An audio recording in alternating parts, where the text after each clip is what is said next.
আসসালামু আলাইকুম। কেমন আছেন সবাই? আশা করি অনেক ভালো আছেন। আমি আজ আপনাদের সাথে শেয়ার করব খুবই লোভনীয় একটা ভর্তা রেসিপি। তো প্রথমে একটা প্যানে আমি পরিমাণ মতো সয়াবিন তেল দিয়ে দিব। তারপর দিব পেঁয়াজ কুচি, আস্ত কাঁচামরিচ, আদা ও রসুন কুচি। এই ভর্তাতে পেঁয়াজ কুচিটা একটু বেশি দেওয়ার চেষ্টা করবেন। পেঁয়াজ কুচিটা একটু বেশি দিলে কিন্তু এই ভর্তাটা খেতে অনেক মজা লাগবে।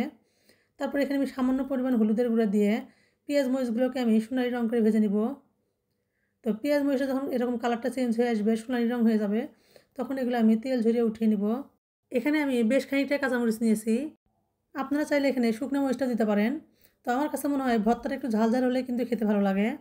এবার ওই প্যানের ভিতরে আমি দিয়ে দিব চিংড়ি মাছ। এখানে আমি ছোটো সাইজের চিংড়ি মাছগুলো আগে থেকে ধুয়ে পরিষ্কার করে নিয়েছি। অবশ্যই কিন্তু এটা ভালোভাবে বেছে পরিষ্কার করে দিতে হবে। তারপর চিংড়ি মাছগুলো আমি সামান্য হলুদের গুঁড়া দিয়ে সোনালি রং করে ভেজে নিব। তো বেশ খানিকক্ষণ ভেজে নেওয়ার পর এখানে আমি দিয়ে দিব ধনিয়া পাতা কুচি। ধনিয়া পাতা কুচিটা দিয়ে আমি আবারও কিছুক্ষণ নেড়ে চেড়ে এটা চুলা থেকে নামিয়ে নিব।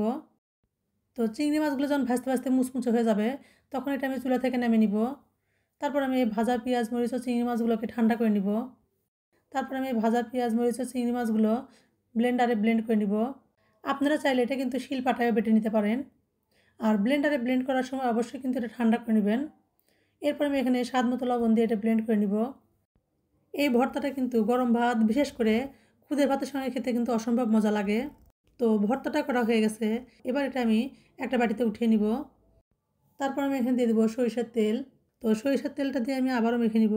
এভাবে চিংড়ি মাছ ভর্তা করলে কিন্তু খেতে অনেক মজা লাগে। তো আপনারা এভাবে একবার তৈরি করে দেখবেন। আল্লাহ হাফেজ।